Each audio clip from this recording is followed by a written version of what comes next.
Hi, Mia here on day 3 of our 7-day challenge, Preparing for Lasting Change. Now, in days 1 and 2, we set the foundation.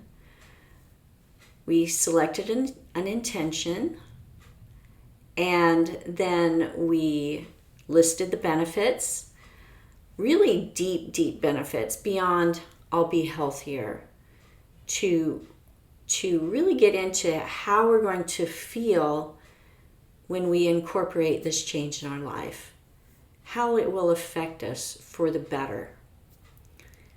And then we also are building a belief around being able to accomplish our intention.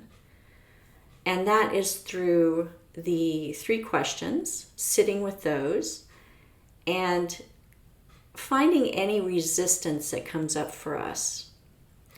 And we want to review the benefits and the questions daily so that we can really get it into our subconscious that we are worthy of this and it's going to do ourselves great good when we do this. So that's the foundation. Now today we're going to strategize and plan. And that is actually getting into the how we're going to do this. It's the frequency. Are we going to do this daily, 4 or more times a week, 2 to 3 times a week, just once a week? It may depend on your intention. If I'm trying to drink more water, that is something that I'm going to try to do every day because we need to drink water. The same if it's a nutritional goal. Although for that, you could also do 4 or more times a week. For instance, if I'm going to not have dessert, I can shoot for 4 or more times a week.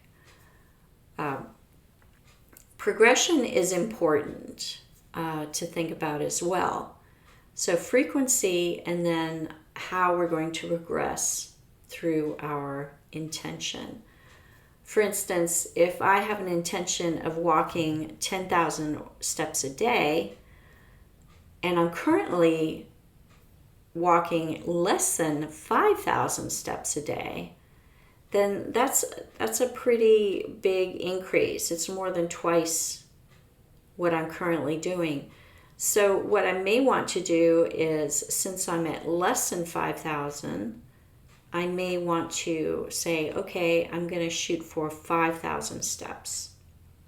And then once I've been consistent with that for, say, 2 weeks, I can move up to 7,500 steps.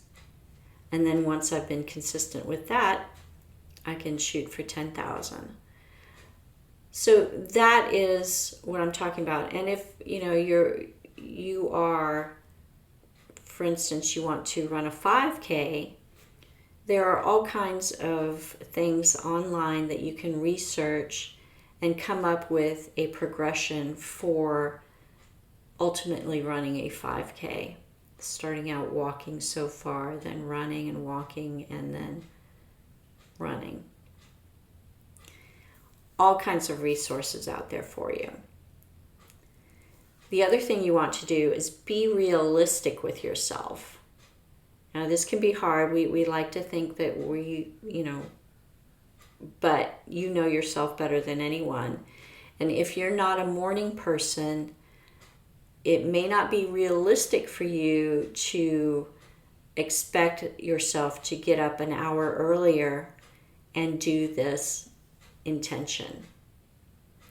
We may have the best intentions for doing it, but usually if I don't have the energy, I'm not a morning person, then I'm more inclined to stay in bed. It may be better for myself to try to do my intention at a time of day when I have more energy and more enthusiasm for that intention.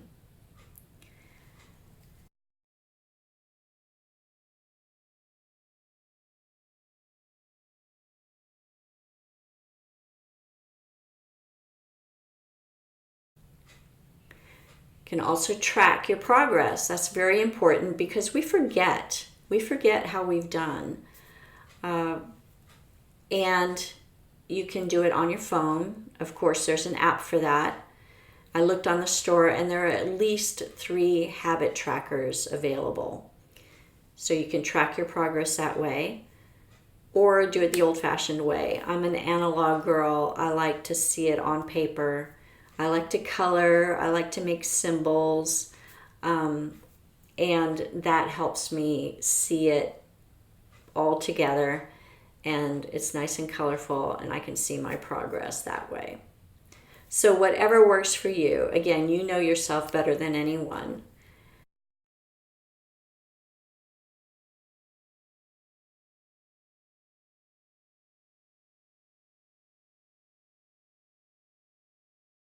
If you have any questions or comments, I welcome your input, and I'd love to hear how you're doing. Please comment and contact me, and I will see you tomorrow.